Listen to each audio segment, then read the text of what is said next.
কোথায় কি বসাতে হবে। হ্যাঁ, তো আমরা এই অ্যানুয়াল প্রকিউরমেন্ট প্ল্যান, অ্যানুয়াল মানে কি? বাৎসরিক। প্রকিউরমেন্ট মানে হলো আমি কি বলছিলাম, ক্রয়। প্ল্যান হলো পরিকল্পনা। অ্যানুয়াল প্রকিউরমেন্ট প্ল্যান মানে কি? পরিকল্পনা। এখন বাৎসরিক ক্রয় পরিকল্পনা এটা কি আমাদের ব্যক্তিগত নাকি সরকারি কেনাকাটা? সরকারি কেনাকাটা স্যার। আমরা কথা বলতেছি গভর্নমেন্টের কেনাকাটা বা জনগণের জন্য যেটা সরকারি ভাবে। তো অ্যানুয়াল প্রকিউরমেন্ট প্ল্যানটা বলছে যে এটা ম্যান্ডেটরি, ঠিক আছে? এটা 2028 সাল থেকে এটাকে ম্যান্ডেটরি করা হয়েছে। তো অ্যানুয়াল প্রকিউরমেন্ট প্ল্যানের অনেকগুলো বিষয় থাকে, তার মধ্যে দুটো গুরুত্বপূর্ণ বিষয় হলো সোর্সিং, পারচেজিং। আপনারা শুধু শুনে যান, ঠিক আছে? স্লাইড হয়ে দিলে আর একটু বড় করে দেখাবো। না ভাই, এটা পারা লাগবে তো ভাই, পরীক্ষার মধ্যে না, নিজে বাঁচার লাগে দরকার ভাই। সোর্সিং, পারচেজিং এটা কি? সোর্স মানে কি? উৎস না? পারচেজ মানে কি? কেনা করা। দেখো আমার এই উৎসের সাথে ক্রয়ের তার খুব গুরুত্বপূর্ণ সম্পর্ক আছে। কিভাবে? একটা উদাহরণ দেই আপনাদেরকে। ধরেন আমি একটা ক্রয় পরিকল্পনা করব, এখানে আমার বছরে অনেকগুলো কেনাকাটা আছে, অনেক রকমের কেনাকাটা আছে, গুডস আছে, ওয়ার্কস আছে, সার্ভিস আছে। গুডসের মধ্যেও বিভিন্ন রকম থাকতে পারে, তাই না? এখন আমি যদি উৎস চিন্তা না করি তাহলে কি হবে দেখেন। ধরেন আমি একটা প্ল্যানের সাথে দেখলাম যে আমি কিছু ফার্নিচার প্রকিউর করব। কোথা থেকে? বাংলাদেশ থেকে, দেশ থেকে, দেশীয় পণ্য অথবা বাইরের প্রোডাক্ট কিন্তু দেশে অ্যাভেলেবল, ঠিক আছে? আর কিছু প্রোডাক্ট ক্রয় করব ফরেন কান্ট্রি থেকে। তাহলে উৎসটা কোথায় দেখেন এবং ধরনটা কেমন?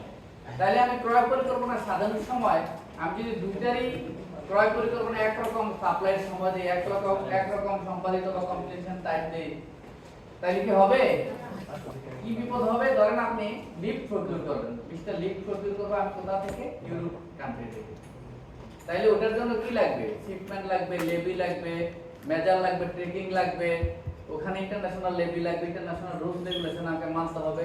তাইলে আমি একই প্লেনে যখন আমি ফরেন প্রোডাক্টগুলো বা ফরেন কান্ট্রি থেকে কিনবো এবং সময়টা আমার বেশি লাগবে এবং প্রসেসগুলো একটু ভিন্ন হবে, তাই না?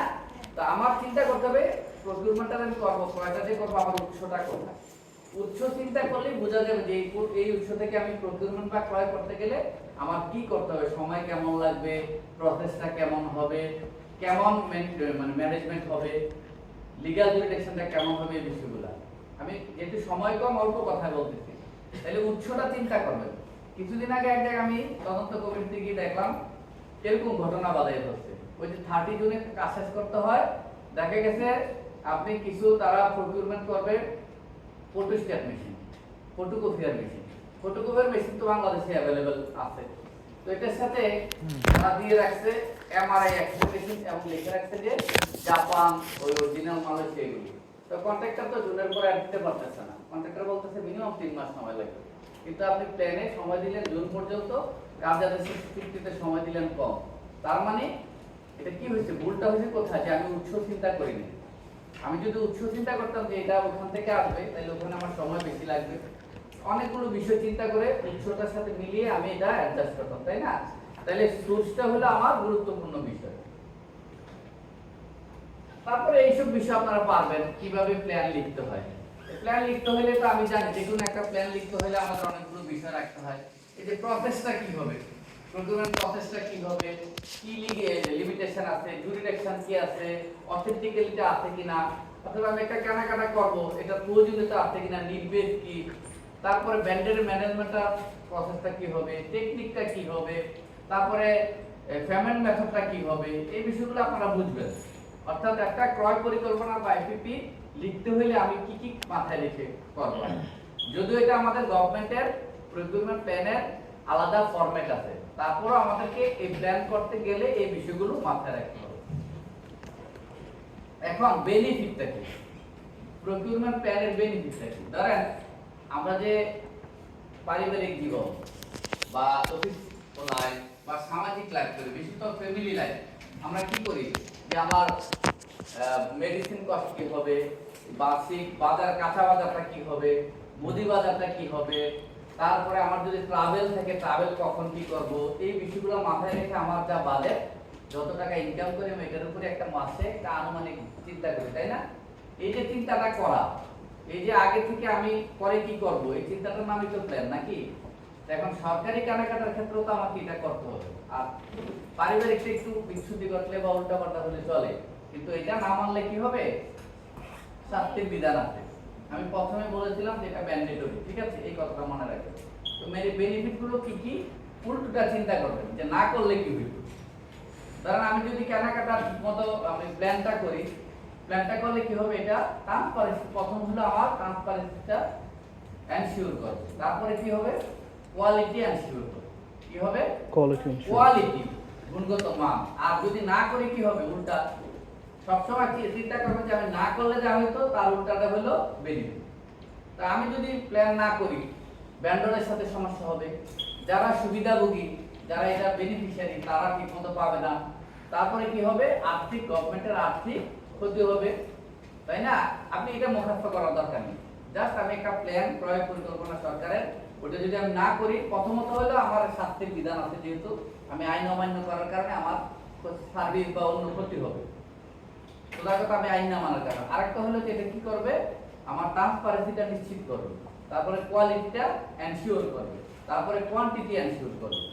কারণ কিভাবে? যেমন আমি প্ল্যান করলাম না, হঠাৎ করে আমি কিনতে গেলাম, এস্টিমেট করতে গেলাম, তাড়াহুড়ো করে ভুল হবে। আবার হঠাৎ করে কিনতে গেলে আমার কি হবে? কোয়ালিটি এনশিওর হবে না। তারপরে সুবিধাভোগীরাও যথাসময় মালামালটা বা গোষ্ঠটা বা ওয়ার্কটা পাবে না। সহজ কথা, বেনিফিট। তারপরে ভেন্ডর যারা, তাদের সাথে আপনি মিট করতে পারবেন না ঠিক মতো। আর যদি প্ল্যানটা থাকে তাহলে ভেন্ডরের সাথে আপনি সমন্বয় করতে পারবেন। আমরা একটু দেখি যে এই যে প্ল্যানটা কি আসলে।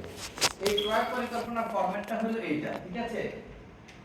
এগুলি পাওয়া যাবে এপিপি বা বিপিএ বা সিপিটিউ আছে, আপনি পাবেন। এটা একটা মানে ধরেন আমি ওয়ার্কস বা গুডস যাই করি, অথবা গুডস আর সার্ভিস একসাথে লিখতে পারি, হ্যাঁ? এখন আমি দেখেন, এই পিপিআর আসলে এত কঠিন না, প্ল্যান এত কঠিন না, আগে একটু কঠিন ছিল বানানো। এখন যেহেতু সিপিকিউ বা বিপিপিএ থেকে দেয়া আছে, আপনি তা সাজিয়ে নেবেন, শূন্যস্থান পূরণের মতো বসিয়ে নেবেন। তো আমরা দেখতে পাচ্ছি যে মিনিস্ট্রি ডিভিশন, তো আমরা কি লিখবো এখানে? আমাদের মিনিস্ট্রি বা ডিভিশনটা লিখবো। অনেক সময় যেটা দেখা যায় কম্পিউটার অপারেটর করে দেয়, ওইটা নিচে দিয়ে একটু স্বাক্ষর করে হোক থেকে অনুমোদন নিয়ে নেয়। এইটাই ভুলটা হয়, ঠিক আছে? যদি এইভাবে দেখেন, কেউ দেখে দেখে কাজ করেন, ফরম্যাটটা কোথাও ভুল হবে না। হয়তো ডেট, কমপ্লিশন ডেট, সাপ্লাই মেইনটেইনটা একটু ভুল হতে পারে, কিন্তু টোটাল ফরম্যাটের কোথাও বড় ধরনের ভুল হবে না। তো আমরা দেখতে পাচ্ছি যে মিনিস্ট্রি, মিনিস্ট্রি কাজ আমরা যে জব করি, আমাদের মিনিস্ট্রি। তারপরে বলা আছে কি? এজেন্সি। এজেন্সি মানে কি? আমার প্রতিষ্ঠান। তারপরে কি? কোড, প্রকিউরিং এন্টিটি মানে যিনি ক্রয়কারী, তার কোড। এটা এখন अवेलेबल আইবাসে চলে আসে, অনেক সময় অটো চলে আসে। তারপরে হলো প্রোগ্রাম কোড, এটা আইবাসে অনেক সময় অটোমেটিক্যালি এখন চলে আসে। এখন আসে বাজেট, যে আমার বাজেট। তো বাজেট কিভাবে করব বলেন তো?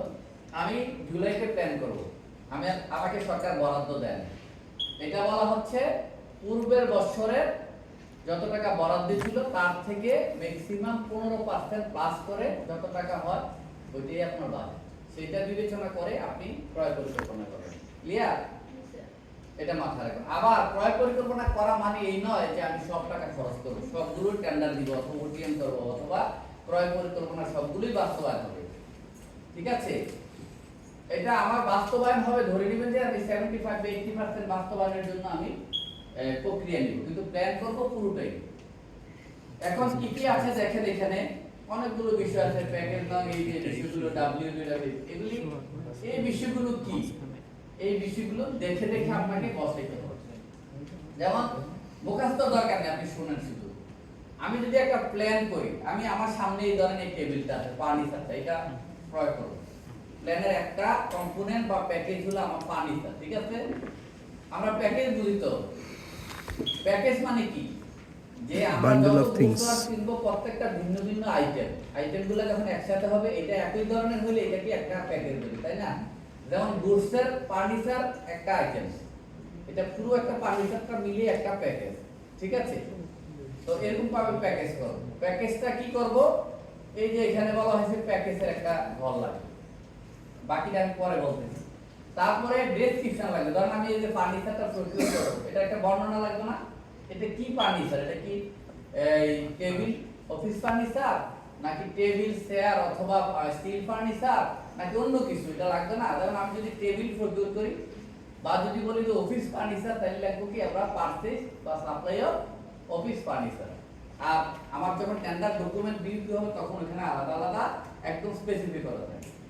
তারপরে আমি বললাম যে কোয়ান্টিটি বা ইউনিট, ধরেন আমি যে ফার্নিচারটা কিনবো এটার একটা ইউনিট লাগবে না? আমি কি এটা সংখ্যায় কিনবো নাকি সেটে কিনবো? আমি আগেই বলছি আমার ফ্যাশন নিয়ে টেনশন করুন না, শুনবেন শুধু, ঠিক আছে? জব প্লেসে ইজিলি পারবেন এগুলো। এখন আমি চিন্তা করলাম যে আমার একটা প্যাকেজ হলো ফার্নিচারের, এটা প্যাকেজ দিলাম ফার্নিচার এই গুডসের, এটা হলো বর্ণনা হলো ফার্নিচার বা সাপ্লাই বা পার্সে যাই লিখলাম।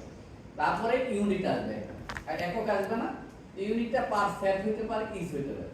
তারপরে কি লাগবে? একটা সংখ্যা লাগবে, তাই না? সংখ্যা, কোয়ান্টিটি লাগবে। তারপরে কি লাগবে? কোয়ান্টিটির পরে কি লাগবে? এটা একটা পাক কলম বা এস্টিমেট লাগবে না? এটা খরচ কত? আমি 50টা 100টা ফার্নিচার কিনবো, ফার্নিচারের মধ্যে আমার অনেক ধরন থাকতে পারে, যে executive table, visiting chair, executive chair এরকম লাগবে, কম্পিউটার টেবিল এরকম লাগতে পারে। এরকম ভাবে আমার কি করতে হবে? এটার একটা মূল্য লাগবে, সবগুলো মিলে একটা পাক কলম লাগবে না? আচ্ছা, তো পাক কলম মানে কি? এস্টিমেট। তারপরে এটা কি লাগবে? এস্টিমেটটা যে আমি করব, এটা এই যে এটা একটা অনুমোদন লাগবে না? আর্থিক অনুমোদন। আর্থিক অনুমোদন কে দেয় বলেন তো? হোপ না, হোপ দিবে। হোপ মানে কি? Head of the procuring entity. অনুমোদন দিবে অ্যাপ্রুভিং অথরিটি দিবে। অর্থাৎ আপনার ওই টাকাটা যার নিকট ফিনান্সিয়াল পাওয়ারে ডেলিগেশন ফিনান্সিয়াল পাওয়ারে যাকে ক্ষমতা দেওয়া আছে নথিটা তার কাছে যাবে। এটা অনেক সিনিয়র যারা প্রকিউরমেন্ট অথরিটি বড় বড় মিনিস্ট্রি তো এটা মাথা ঠিক থাকে না, হাতে ফাইল নিয়ে সরাসরি হোপ থেকে অনুমোদন করা হয়। এই বিষয়টা বুঝতে বিভিন্ন ঝামেলা হয় পারে। অনুমোদনকারী অনুমোদন দেবে, সহজ কথা, ঠিক আছে? এখন অনুমোদনকারী কে? ওই আর্থিক সীমা, ওই অর্থের সীমার জন্য, ওই টাকার জন্য যাকে ক্ষমতা দেয়া আছে, কারো 3 কোটি, কারো 10 কোটি, 100 কোটি, 500 কোটি, তাই না? যেমন আমাদের ডিজি সংস্থা প্রধান 30 কোটি টাকা অনুমোদন দেয়, এর বেশি হইলে কোথায় যাবে? মিনিস্ট্রি। কিন্তু আমাদের ডিজিকে আবার বলা আছে অনূর্ধ্ব 30 কোটির মিনিস্ট্রি বলছে, কিন্তু আমাদের প্রবিধান মালা সার্ভিস রুলে বলা আছে সর্বোচ্চ ক্ষমতা। তার মানে আমরা যদি যত কাজই করি আমাদের মিনিস্ট্রি না পাঠাইলে সমস্যা নেই, তারপর আমরা বিজ্ঞাপন হলে আমরা পাঠাই, ঠিক আছে? আমাদের সংস্কার প্রদানকে সর্বোচ্চ ক্ষমতা লেখা আছে আর্থিক, প্রশাসনিক অনেকগুলো ক্ষেত্রে, যেমন দরপত্র, আর্থিক অনুমোদন, তারপরে ক্রয় কাজের ক্ষেত্রে, সকল ক্রয় কাজের ক্ষেত্রে সর্বোচ্চ ক্ষমতা। তার মানে আমাদের মিনিস্ট্রি যাওয়া লাগে না। কিন্তু আপনাদের ক্ষেত্রে আর্থিক সীমা মানতে হবে, তাই না? আমরাও মানি। তাইলে এখানে একটা কি লাগবে? Approving authority. তারপরে হলো অ্যাপ্রুভিং অথরিটি, খেয়াল করেন অ্যাপ্রুভিং অথরিটি এখানে আমি যা বলতেছি এখানে কিন্তু নাম হবে না। আমি কিছুদিন আগে ওই আরবিদের এখানে দেখছি লেখা আছে লেফটেন্যান্ট কর্নেল নাম দিয়ে দিয়েছে প্ল্যানের মধ্যে, এটা আগে যে প্ল্যান করছে ওখানে হবে পদবি, ঠিক আছে? তো অনুমোদনকারী যদি ধরেন আমাদের ডিজি হয় তাহলে আমি লিখব কি? ডিরেক্টর জেনারেল বা ডিজি। আপনাদের ডিরেক্টর হবে, অথবা আপনাদের মিনিস্ট্রিতে যদি যাওয়া লাগে ওই ধরেন 20 কোটি টাকা, এটা আমার এজেন্সিতে হচ্ছে না, এটা মিনিস্ট্রিতে যাবে, তাই সেক্রেটারি, এই তারপর জয়েন্ট সেক্রেটারি এরকম লেভেল, বা প্রজেক্ট ডিরেক্টর হলে প্রজেক্ট ডিরেক্টর লিখবেন, পদবি লিখবেন, ঠিক আছে? আচ্ছা, অ্যাপ্রুভিং অথরিটি, অ্যাপ্রুভের পরে আমি এটাকে কি করব? টেন্ডার দিব নাকি? ধরেন আমি সিম্পল ওটিএম এ যাব টেন্ডারে, মনে আছে তো আমাদের মেথডগুলোর কথা? ওটিএম আচ্ছা, ওটিএমটা হলো সরকারের মানে স্বীকৃত এবং গ্রহণযোগ্য পদ্ধতি। তা আমি ধরে নিলাম যে আমি এটা ওটিএম মেথডে করব, তাহলে আমার কি লাগতেছে? একটা মেথড বা টাইপ। এটা যে ক্রয় করব, ফার্নিচারটা যে ক্রয় করব, একটা টাইপ, কোন টাইপে ক্রয় করব? এটা কি আমি সরাসরি ক্রয় করব, না টেন্ডার দিয়ে ওটিএম এ করব, না আরপিও করব? তাহলে আমি ওখানে টাইপ বা মেথডটা লিখে দেব, ঠিক আছে? এই আমি যা বলতেছি এখানে সব আছে, দেখেন এই যে এস্টিমেটেড করতে। তারপরে হলো এই যে আমি এটা দিব, ধরেন আমার 2-3টা ফান্ড থাকতে পারে, আমি ফার্নিচারটা যে কিনবো এটা কোন ফান্ড থেকে কিনবো? সোর্স অফ ফান্ড, ফান্ডটা আমার লিখতে হবে। দেখবেন আপনি যখন এই ফরম্যাট নিয়ে বলবেন আপনি ইজিলি পারবেন। এখন কোথায় যাচ্ছে আমরা? টেন্ডার, ওটিএম পদ্ধতি। তাহলে কি করতে হবে? আমরা এটাকে টেন্ডার করব। টেন্ডার করতে হলে কি করতে হয় মনে আছে? Advertisement, very good. টেন্ডার করতে হলে বিজ্ঞপ্তি, অ্যাডভার্টাইজমেন্টের পরে কি করতে হয়? বিজ্ঞপ্তির পরে টেন্ডারটা কি করতে হবে? Open করতে হবে। হয়ে গেল, তারপরে কি হবে? Very good, very good. Tender যখন আপনার পত্রিকার বিজ্ঞপ্তি চলে গেল, তারপরে টেন্ডার ওপেনিং ওপেন করতে হবে। টেন্ডার ওপেন ওপেন কে জানি করে মনে আছে? Opening committee। তিনজন। টেন্ডার ওপেনিং ওপেনিং এর পরে কি হবে? Evaluation evaluation, tender evaluation. এটা কে করবে? ওই যে 7 সদস্য কমিটি। কিন্তু আবার দুজন বাইরে, আর যদি 7 জন না থাকে 5 জন দিয়ে করা যাবে, একজন বাইরে থাকে। এই যে পারতেছেন, কঠিন কিছু এগুলি কঠিন না। তো ওপেনিং হলো, ইভালুয়েশন হলো, তারপরে কি হবে? ওপেনিং ইভালুয়েশনের পরে কি হবে? নোয়া। এরপর আপনি নোয়া দিচ্ছেন, নোয়া নোটিফিকেশন অফ কাকে দিবেন? নোয়া যিনি উইন করছে। আমি নোয়া দিয়ে দিলাম, তারপরে কি হবে? ধরে নিলাম খুব ভালো কন্ট্রাক্টর, মানে তার মতো ভালো আর এরকম ঠিকাদার নাই, সে আয়সা সহসায় কি করলো আপনার সাথে চুক্তি করবে। নোয়া পাওয়ার পরে সিকিউরিটি জমা দিবে। সিকিউরিটি ছাড়া তো আর আপনি তার রিসিভ করতেছেন না, পার্টনার সিকিউরিটি দিবে নাকি? মনে আছে? আচ্ছা, পার্টনার সিকিউরিটি দিয়ে তারপরে কি করবে? এগ্রিমেন্ট করবে। তার মানে কি হলো? নোয়ার পরে হলো কন্ট্রাক্ট সাইন, কন্ট্রাক্ট সাইনের পরে হলো সাইন বাই এগ্রিমেন্ট। তারপরে কি হবে? অল্প কথা হবে, কাজ শুরু করবে। কাজ করবে, করে করে কাজ শেষ করে দিবে, কম টেনশন। ঠিক আছে? এখন দেখেন আমার কি এটা মুখস্থ করা দরকার আছে? এখন আমরা কিভাবে করি একটা আমি উদাহরণ দিচ্ছি। যেমন আমার বার কিভাবে করি, আপনাদের প্রতিষ্ঠান কিভাবে করে। এই প্রতিষ্ঠানের নামটা লিখবেন। প্রথম হলো মিনিস্ট্রির নাম, তারপরে প্রতিষ্ঠান এজেন্সি কি আমার প্রতিষ্ঠান, বাজেট দিলাম, তারপরে লিখলাম প্রকিউরিং এন্টিটি যে প্রজেক্ট ডিরেক্টর, আর যদি কোনো কাজের নাম হয় এখানে দিবেন। দেখেন ওই ফরম্যাটে আমি কিভাবে সাজাচ্ছি। আমি যে কথাগুলো বলছি এখানে আছে, এগুলি আমার কথা না, এগুলি সিপিকিউ বা বিপিপিএ, মনে আছে তো? সিপিকিউ কি? Central procurement and technical unit, এটা প্ল্যানিং কমিশন। আর বিপিপিএ হলো বাংলাদেশ পাবলিক প্রকিউরমেন্ট অথরিটি। ওখানে ওয়েবসাইটে লেটেস্ট ফরম্যাট আপনি পাবেন। এগুলি মুখস্থর দরকার নাই, কপির দরকার নাই, সবুজ ধারণার দরকার নেই, কারণ আমি আপনাদেরকে উদাহরণ দেওয়ার জন্য অল্প করে নিয়ে আসি, আর আপনারা ওখানে পুরো বিষয়টা পাবেন। এখন এই যে আমরা বলতেছি, একটু আগে বললাম যে এই কম্পোনেন্টগুলো, এখন ধরেন আমি গুডস প্রকিউর করব। আমার তো অনেক আইটেম, গুডস থাকবে, ওয়ার্ক থাকবে, সার্ভিস থাকবে। গুডস এর প্রথম শব্দটা কি? জি। জি। তাহলে জি ডি দিব, ডি সবগুলোর সাথে থাকবে, ডি সবগুলোর সাথে থাকবে। আর যদি ওয়ার্কস হয়, ওয়ার্কস এর প্রথম শব্দ ডব্লিউ ও ডব্লিউ ডি দিব। আর যদি সার্ভিস হয়, এস। সহজ। এখন ভুলে যদি আপনি এইখানে জিডি দিলেন, কিন্তু আপনি ভুলে ওয়ার্কস এর কম্পোনেন্ট বসিয়ে দিয়ে ওয়ার্কস এর টাকা বসিয়ে দিলেন, মিনিস্ট্রি আপনাকে কিন্তু গুডস এর পণ্যের হেডে টাকা দিয়ে দিবে, তখন আপনি এই টাকা খরচ করতে পারবেন না। তাহলে কি করতে হবে? আমার গুডস যেটা, গুডস এর ডেসক্রিপশন, গুডস রেখে গুডস এর জন্য টাকা দিতে হবে। ওই যে কুমিল্লা বিশ্ববিদ্যালয়ে 126 কোটি টাকা তারা ভুলক্রমে ওয়ার্কস আর গুডস এর মধ্যে গন্ডগোল লাগাইছে। ওই যে কম্পিউটারের উপর টাইপ করে তো কপি পেস্ট করতে যায়, আর তারা ভুল করে দিয়ে দিচ্ছে। যখন টাকা আসছে, আমিরা কাজ করতেছে, টাকা আসছে, পেমেন্ট করতে হচ্ছে। তা আমাকে সুপারভাইজার ইঞ্জিনিয়ার বলতে, তো ভাইয়া আমি বুঝতেছি না, এখন আমার এই টাকাটা নিচ্ছে না, কোডে নিচ্ছে না। আমি বললাম তুমি কোডে নিচ্ছে না, তুমি এটা পাঠাও, স্ক্যান করে পাঠাও হোয়াটসঅ্যাপ। পাঠাইছে, তখন বললাম তুমি তো দিয়ে রাখছো গুডস, তোমার প্ল্যান দাও। তো প্ল্যান পাঠিয়েছে, দেখলাম যে সে ওয়ার্কসের একটা ওটার মধ্যে দিয়ে রাখছে কপি করে, মানে 3 স্টোরি বিল্ডিং দিয়ে রাখছে, ওখানে দিয়ে রাখছে জিডি। আমি বললাম তুমি তো চাইছো গুডস দিছো ওয়ার্কসের ডেসক্রিপশন, তো তোমাকে স্বাভাবিক করে জিডি দিছো, তুমি গুডসের পণ্যের সে কোডে তোমার টাকা দিছো, তার মানে তোমার ওয়ার্কসের কোডে টাকাটা নাই। তোমার বিশ্ববিদ্যালয়ের আইবাসে ঢুকে দেখো তোমার ওয়ার্কসের এই গুডসের কোডে টাকা বেশি আছে। তো কইলে বলে হ্যাঁ আমার তো এখানে আছে, তার মানে কোন টাকাটা বেশি, দেখো এই টাকাটা, কারণ তুমি প্ল্যানে ভুল করছিলে। তখন কি করা? আমি বলছি এখন যাইবা, লিফটম্যানকে সালাম দিবা, চা খাওয়াইবা, কফি খাওয়াইবা, করে করে নিয়ে আসবা। আমরা ওয়ার্কার সার্ভিসের ক্ষেত্রে বুঝবো যে কোনটা আমি ওয়ার্কের হেডে নিচ্ছি আর কোনটা না আপনি, আচ্ছা আমরা প্রথম সেশনে বলছিলাম গুডস কি, ওয়ার্ক কি, সার্ভিস। স্যার বুঝতে পারতেছি ওয়ার্কটা মানে ওয়ার্কার সার্ভিসটা একটু মাঝে কাছাকাছি লাগে না আমি আপনাকে বলি, আপনি সহজ করে বলি, এইটা কি? এটা বিল্ডিং। বিল্ডিং, এটা ওয়ার্ক। অর্থাৎ যখন গুডস দিয়ে, শ্রম দিয়ে, সার্ভিস দিয়ে মিলিয়ে করা হয় যে ওয়ার্ক, একটা রাস্তা, এটা কিসে পড়ে? Works। গুডস হলো যেগুলি আপনি মানে পণ্য বা যেগুলি গভর্নমেন্ট হিসেব করবেন, ঠিক আছে? এই যে রাস্তা ঘাট, বিল্ডিং, কালভার্ট, ব্রিজ, সেতু, ট্রেন লাইন, রেল লাইন, যা আছে সব হলো ওয়ার্ক। আর গুডস হলো এই যে বই, খাতা, টেবিল, চেয়ার, ফার্নিচার, যা আছে, ঠিক আছে? আর সার্ভিস তো বললাম ইন্টেলেকচুয়াল, যেমন উনিও বলছিলেন কনসালটেন্ট, যেমন বিল্ডিংটা যারা ডিজাইন করে। তারপর একজন ডাক্তার, যখন আপনি ইন্ডিভিজুয়াল কনসালটেন্ট মেডিকেল সার্ভিসের জন্য, মেডিকেল সেবার জন্য, এগুলো হলো সার্ভিস। কনসাল্টিং ফার্ম অথবা কোনো ব্যক্তি থেকে যখন আপনি কোনো সেবা নেবেন, যেটাকে আমরা ইংলিশে বলি সার্ভিস, ঠিক আছে? স্যার প্লিজ স্যার, ধরেন আমরা একটা কনস্ট্রাকশনের কাজ যদি করি এই বিল্ডিংটা, স্যার এখানে ম্যাটেরিয়াল গুডস হিসেবে তো আমাদের ইট লাগবে, তাহলে স্যার সিমেন্ট লাগবে, তো সেটা কি স্যার গুডসের দিকে যাচ্ছে না?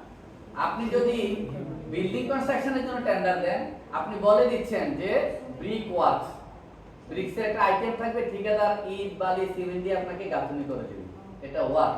আর আপনি যদি যে আমি এই বিল্ডিং করব, মালামাল আমি কিনবো, এটা হয় না। কারণ আমরা সাধারণত এই বড় কাজের ক্ষেত্রে মালামাল আমরা কিনে দেই না, কন্ট্রাক্টরকে আইটেম টেন্ডার দিয়ে দিই, ঠিক আছে? আর যদি আপনি আপনার অফিসে বসেন, আপনার অফিসের জন্য 20,000 ব্রিক্স লাগবে মেইনটেনেন্স ওয়ার্কে, যেটা আমরা করি, ওইটা আলাদা কিনেন, যে ব্রিক্স আলাদা কিনবো, এটা আলাদা কিনবো, তো এটা পণ্য গুডস হবে, ঠিক আছে? কিন্তু যখন আপনি কাজ টোটাল বিষয় প্যাকেজে দিয়ে দিচ্ছেন, ঠিকাদার সবগুলো দিয়ে যখন করে দিবে, এটাকে ওয়ার্ক হিসাবে গণ্য হবে, ঠিক আছে?